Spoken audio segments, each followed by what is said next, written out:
Vincent de Paul Yédé. Bonsoir Serge Alain et meilleurs vœux. Merci. Pour autant. Pierre-Emmanuel Bihan, bonsoir. Bonsoir Serge Alain Autou.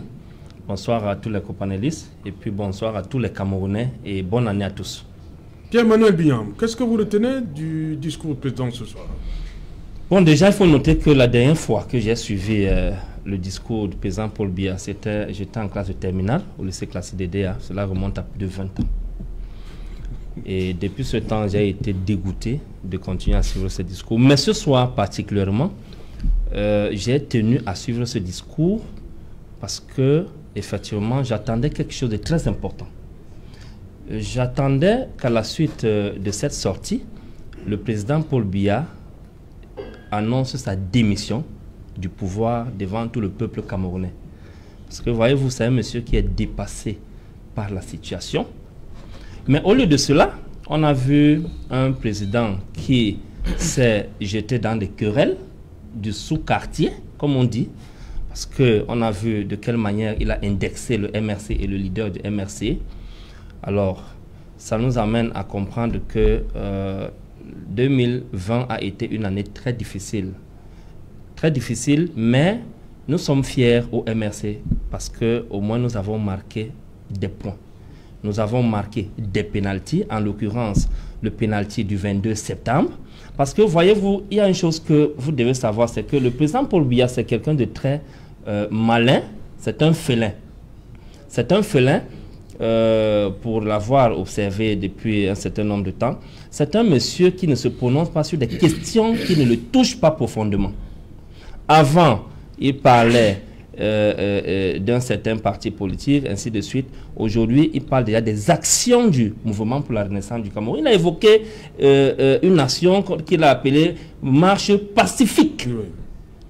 Et ce qui est étonnant dans cette démarche, c'est que les militants de son parti et les membres de son gouvernement ont passé le temps à qualifier ces marches d'insurrectionnelles, dont leur champion est venu qualifier aujourd'hui de pacifique.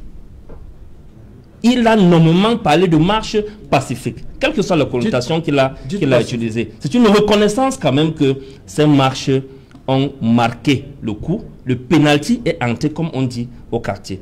Donc, dans ce discours, on attendait l'apaisement, on attendait des actions urgentes avec un calendrier d'échéancier sur 2021 quant à ce qui concerne la résolution de la crise anglophone. Mais qu'est-ce qu'on a constaté? On a constaté qu'il a encore évoqué les DDR qui ont lamentablement échoué. On a constaté qu'il a encore parlé du grand dialogue national dont tout le monde sait que c'est un grand flop et que les résolutions du grand dialogue national, plus d'un an après, n'ont pas porté fruit, en l'occurrence la reconstruction. Comment est-ce qu'on peut parler de reconstruction dans une zone qui est en guerre? Tout à l'heure, je suivais mon ami Mboutozé qui disait que ce n'est pas la guerre. Il s'agit d'une guerre fratricide. Guerre fratricide, c'est une guerre qui oppose une communauté contre une autre, ou bien les membres appartenant dans une même aire géographique ou dans un pays. Okay. C'est ça qu'on appelle grève fratricide. Et c'est ce que nous vivons au nord-ouest et au sud-ouest. Et c'est l'urgence aujourd'hui. Il a évoqué la crise sanitaire. Ce qu'il a oublié de dire, c'est que Dieu a été avec les Camerounais et que les Camerounais ont fait montre de débrouillardise pour échapper à cette pandémie-là. Quant à ce qui concerne les actions de son gouvernement, dont il s'est targué la réussite, ces actions ont été un flop. Elles n'ont porté aucun fruit.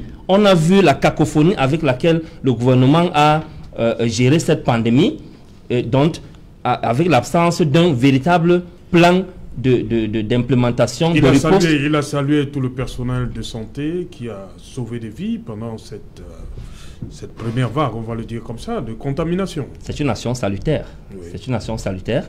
Le personnel de santé mérite ces félicitations. Il a également félicité les forces de défense et de sécurité. Oui. Point commun avec le discours du président élu Maurice Kamto ce soir, qui a également félicité les efforts des forces de défense et de sécurité pour contre la lutte contre le Boko Haram et ses incursions dans le